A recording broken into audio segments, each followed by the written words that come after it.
Hello everyone, welcome back to Country Home Channel. Today I go to the Marigold flower garden to buy flowers to decorate my home for Tet. During these days before Tet, the countryside feels very lively. Everyone is busy shopping and preparing for a warm and complete Lunar New Year for their families. When arriving at the flower garden, everywhere is filled with the bright yellow color of marigolds, which looks very beautiful and really makes me feel that Tet is coming soon.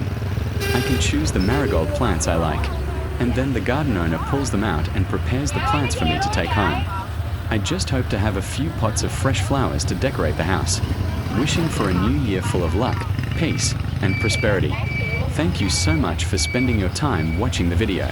If you enjoy it, please don't forget to like, share, and subscribe to support Country Home.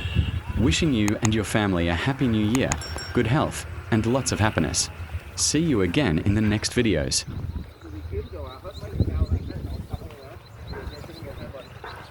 Mà cái keo đó là bông không bự hả? Lùn bông mới đẹp.